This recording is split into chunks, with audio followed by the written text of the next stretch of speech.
Dr. Payne versus Viking Cat. Both players are up 2 games. This is going to be the deciding game.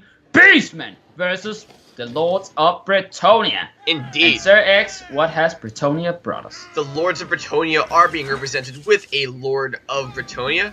He is bringing first of all, he's going on a Hippogriff. He's bringing Foe Seeker, Potion of Foolhardiness, Potion of Toughness, and Stand Your Ground. With him is his Damsel of Life on a nice little pony she's riding side saddle on, bringing Life Bloom, Earth Blood, Scroll of Leeching, we've been seeing that a lot lately, as well as Arcane Conduit. For Cavalry, we have 4 Cav, 2 of them, one of them being a Knights of the Realm, and 3 of them being Grail Knights. For an infantry component, we have 2, 4, 5 units of Battle Pilgrims. We have 2 Spearmen, 2 Archers, one of them being normal, one of them being Pox Arrows. And that is Bretonnia's army. Alright, for Beastmen, we got 2 Chaos Warhounds. We got 2 Sentinels with great weapons and 2 Razorgore Herds. We actually got 3 Sentinels with great weapons. We got 4 units of Gore Herds.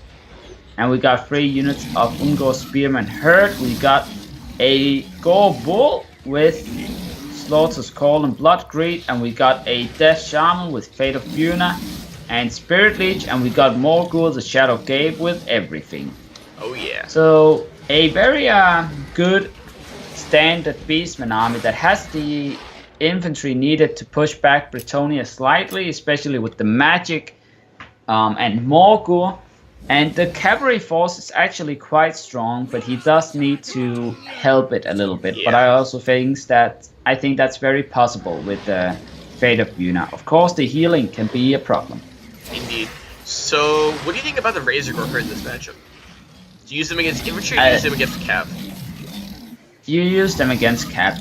Preferably, you let the Warhounds take the charge from Grail Knights because they have insane charge bonus. You do not want the Sentinels to take that charge. They will die immediately. Yep.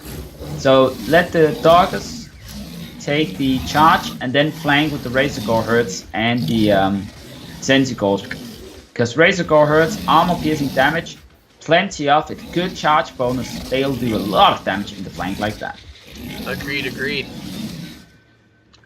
So the Pox Arrows for the poison from Bretonnia, that's a pretty cool pick, I feel.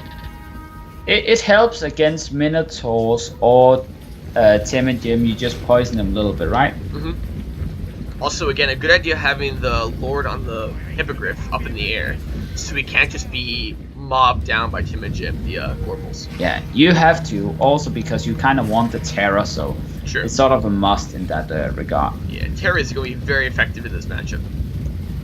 Yeah, Terra is, it's hard to say, right? Because Terra should do a ton of work here, and it's gonna be, yeah, I mean, if he kills Morgul, then he can terrorize the rest easy, but I also feel that he needs to use the Terra when he's accompanying his cavalry. That's how he should do it.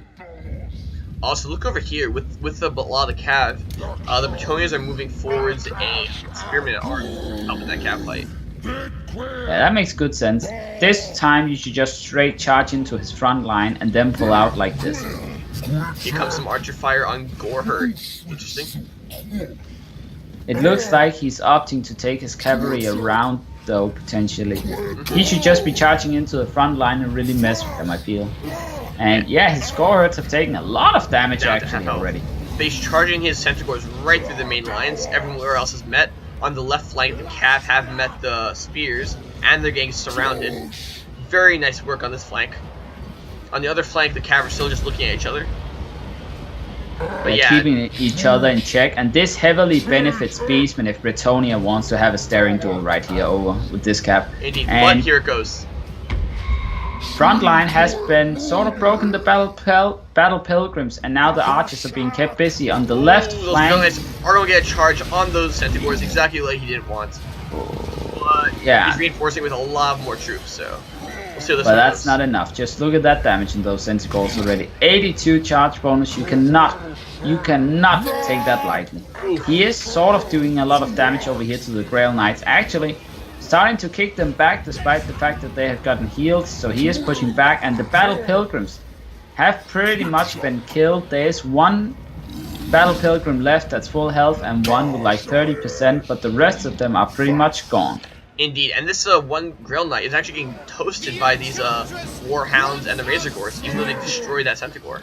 Very, very impressive. This is the power of the pure armor piercing for Razor Gore Herds, and the problem for Bretonnia here is that his units are so spread out that you can't do a proper heal, and you can't heal two at once because you didn't take regrowth, right? Indeed. So that's a big issue, and right now, his Grail Knights here in the center are gonna take damage, and Morgor has summoned Chaos Spawns. The Sentigors are gonna kill those archers, and I think this is looking very good for Beastmen, especially when you look at all these units over here that should come over and help. Indeed, look at these 25 Grail Knights routing. You do not want to be an archer and seeing your Grail Knights run past you in fear. Not a good feeling. Yeah, that's not a good sight. And here's some Chaos Spawn coming through, wrecking those guys, and a small cluster of surviving Bretonnians on this flank. But again, these Razor Gores are still fighting these Grail Knights who have gotten some experience and some heals, while the guys the Centaurs and Doggos have come back, but they're not being utilized yet. But again, if you look at the rest of the battlefield, Bretonnia is not having a good time. They are not indeed, and you want the Grail Knights to cycle charge and get charge after charge after charge off. That's not really happening here. Right now they're just fighting head on head, and Razor Gore Herds do have armor piercing damage, so they're doing pretty well at that. And on top of that, all these Beastmen units, once they all group up and just march for Bretonnia, what does Bretonnia have left to stop them? Nothing. And then you count in 2 Chaos Spawn and a potential Fate of Buna from what's it called, Beastmen, then it's not looking good for Bretonnia. Even if he kills the Gorbull over here, it's not looking good for Bretonnia. And that damsel, is she gonna get slowed down and killed right here? And the Gorbull's just gonna take a swing at her. He headbutted her with his awesome horns, and he may get a charge and kill her. She is down to 56 health, 35, she's gone. And she's gone. And now it's looking really grim for Bretonnia.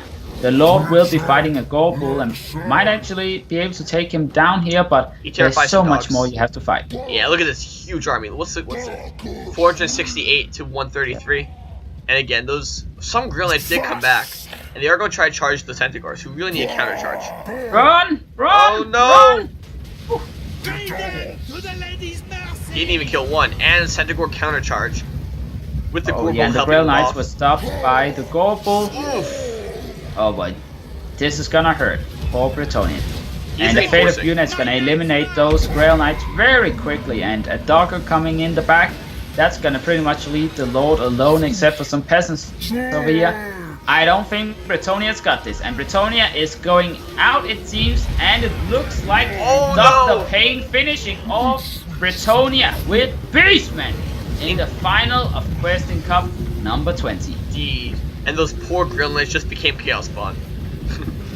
They did indeed. He's trying, Viking Cat is trying so hard, he's trying to use his potion, but he is gonna go out for the count. And that's the game. Congratulations to Dr. Pain, destroying Bretonnia with the Beastmen in the final. Very well done, and very well done to Viking Cat for making it this far. The defending champion in the final, getting his title ripped from him by the Beastmen. Ripped and transformed into a Chaos Spawn.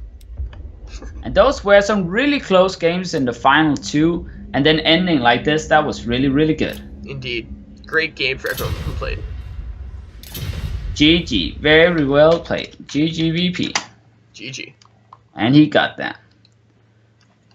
That was actually really great. What did you guys think? What did you think, Sex? I think that was a really great final. Yeah, that was a very entertaining final series, you know?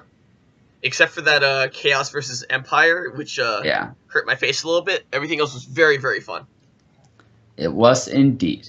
And Dr. Pain, Supreme Champion, dropping, let's see, 3 games in the tournament and taking home the final title as the defending and reigning Questing Cup champion. There we go.